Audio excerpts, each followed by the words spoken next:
ನಾವು ಗಮನಿಸಿದ ಹಾಗೆ ನೇತ್ರಾವತಿ ಸೇತುವೆಯಲ್ಲಿ ಬೈಕ್ ಒಂದು ಪತ್ತೆಯಾಗಿ ಆತ್ಮಹತ್ಯೆಯ ಶಂಕೆ ವ್ಯಕ್ತವಾಗಿದ್ದಂತಹ ಪ್ರಕರಣವೊಂದು ಈಗ ತಿರುವನ್ನ ಪಡೆದುಕೊಂಡಿದೆ. ನಾಪತ್ತೆಯಾಗಿದ್ದ ಯುವಕ ಶಿವಮೊಗ್ಗದಲ್ಲಿ ಪತ್ತೆಯಾಗಿದ್ದಾನೆ ಎನ್ನುವಂತಹ ಮಾಹಿತಿಗಳು ಇದೀಗ ಲಭಿಸ್ತಾ ಇದೆ.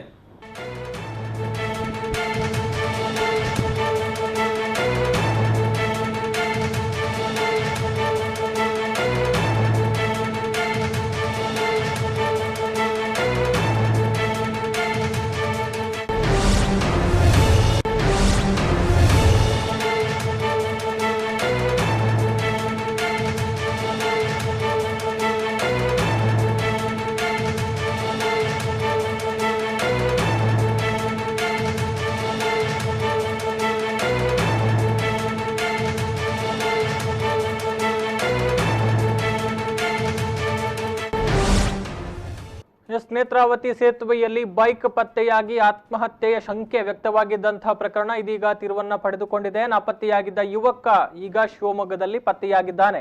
ಈತ ಖಾಸಗಿ ಕಂಪನಿಯೊಂದರಲ್ಲಿ ಸೇಲ್ಸ್ ಮ್ಯಾನ್ ಆಗಿ ಕೆಲಸವನ್ನ ಮಾಡ್ತಾ ಇದ್ದ. ಕುರ್ನಾಡು ನಿವಾಸಿ ಪ್ರವೀಣ್ ಸಫಲ್ಯ ಎಂಬಾತ ನಾಪತ್ತೆಯಾಗಿದ್ದ. ಈತನ ಬೈಕ್ ಅನಾಥ ಸ್ಥಿತಿಯಲ್ಲಿ ನೇತ್ರಾವತಿ ನದಿ ತಟದಲ್ಲಿ ಪತ್ತೆಯಾಗಿತ್ತು. ಕಳೆದ ರಾತ್ರಿ 7 ಗಂಟೆಯ ಸುಮಾರಿಗೆ ಕಚೇರಿಯಿಂದ ಹೊರಟಿದ್ದ ಈತ ಬಳಿಕ ಯಾರ ಸಂಪರ್ಕಕ್ಕೂ ಕೂಡ ಸಿಕ್ಕಿರಲಿಲ್ಲ. ಹೀಗಾಗಿ ಈತ ನೇತ್ರಾವತಿ ನದಿಗೆ ಹಾರಿ ಆತ್ಮಹತ್ಯೆ ಮಾಡಿಕೊಂಡಿರಬಹುದು ಎನ್ನುವಂತಹ ಶಂಕೆ ವ್ಯಕ್ತವಾಗಿತ್ತು. ಹೀಗಾಗಿ ಇವತ್ತು ಬೆಳಗ್ಗಿನಿಂದಲೇ ಸೇತುವೆ ಸುತ್ತ ಜನರು ಸೇರಿದ್ದು ಹುಡುಕಾಟ ಆರಂಭ ಮಾಡಿದ್ರು. ಆದ್ರೆ ಇದೀಗ ತಾನು ಶಿವಮೊಗ್ಗದ ಸಂಬಂಧಿಕರ ಮನೆಯಲ್ಲಿ ಇರೋದಾಗಿ ಈತ ಹೇಳಿದ್ದಾನೆ ಅಂತ ತಿಳಿದು ಬಂದಿದೆ. ಆರ್ಥಿಕ ಸಮಸ್ಯೆ ಎದುರಾಗಿ ಖಿನ್ನತೆಯಿಂದ ತೆರಳಿರುವಂತಹ ಶಂಕೆಯನ್ನ ಈಗ ಪೊಲೀಸರು ವ್ಯಕ್ತಪಡಿಸಿದ್ದಾರೆ. ಮಾತ್ರ ಅಲ್ಲ, ಈ ಬಗ್ಗೆ ತನಿಖೆಯನ್ನ ನಡೆಸಿ ಆತನನ್ನ ವಾಪಸ್ ಕರೆತರುವಂತಹ ನಿಟ್ಟಿನಲ್ಲಿ ಕೊಣಾಜೆ ಠಾಣಾ ಪೊಲೀಸರು ಶಿವಮೊಗ್ಗಕ್ಕೆ ಕೂಡ ತೆರಳಿದ್ದಾರೆ ಎನ್ನುವಂತಹ ಡೀಟೇಲ್ಸ್ ಇದೀಗ ಬರ್ತಾ ಇದೆ.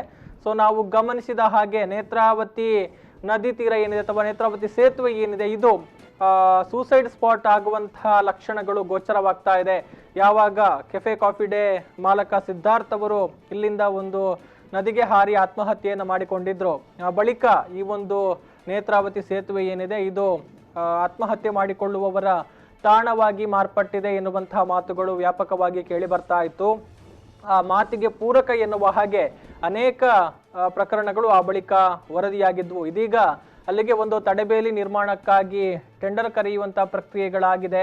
ಶಾಸಕ ವೇದವ್ಯಾಸ್ ಕಾಮತ್ ಅವರ ಮುತುವರ್ಜಿಯಿಂದ ಆ ಕೆಲಸಗಳು ಕೂಡ ಇನ್ನೇನು ಕೆಲವೇ ದಿನಗಳಲ್ಲಿ ಆರಂಭಗೊಳ್ಳುತ್ತೆ. ಅದರ ನಡುವೆ ಅಲ್ಲಿ ಕಂಡು ಬಂದಿರುವಂತಹ ಒಂದು ಅನಾಥ ಬೈಕ್, ಅದರ ಜೊತೆಗೆ ಕುರ್ನಾಡು ನಿವಾಸಿ ಯುವಕ ನಾಪತ್ತೆಯಾಗಿರುವಂತಹ ವಿಚಾರಗಳು ಆತ ನದಿಗೆ ಹಾರಿರಬಹುದು ಎನ್ನುವಂತಹ ಒಂದು ಅನುಮಾನವನ್ನ ಹುಟ್ಟು ಹಾಕಿತ್ತು. ಈ ನಿಟ್ಟಿನಲ್ಲಿ ಬೆಳಗ್ಗಿನಿಂದಲೇ ಶೋಧ ಕಾರ್ಯವನ್ನ ಮಾಡಲಾಗ್ತಾ ಇತ್ತು ಗುಮಾನಿಯ ಹಿನ್ನೆಲೆಯಲ್ಲಿ. ಸೊ ಇದೀಗ ಆತ ಮಾಹಿತಿಯನ್ನ ಕೊಟ್ಟಿದ್ದಾನೆ. ನಾನು ಶಿವಮೊಗ್ಗದಲ್ಲಿ ಇದ್ದೇನೆ ಎನ್ನುವಂತಹ ವಿಚಾರವನ್ನ ಮನೆ ಮಂದಿಗೆ ತಿಳಿಸಿದ್ದು. ಸೊ ಇದೀಗ ಕೊಣಾಜೆ ಪೊಲೀಸರು ಶಿವಮೊಗ್ಗಕ್ಕೆ ತೆರಳಿದ್ದಾರೆ ಎನ್ನುವಂತಹ ಡೀಟೇಲ್ಸ್ ಬರ್ತಾ ಇದೆ.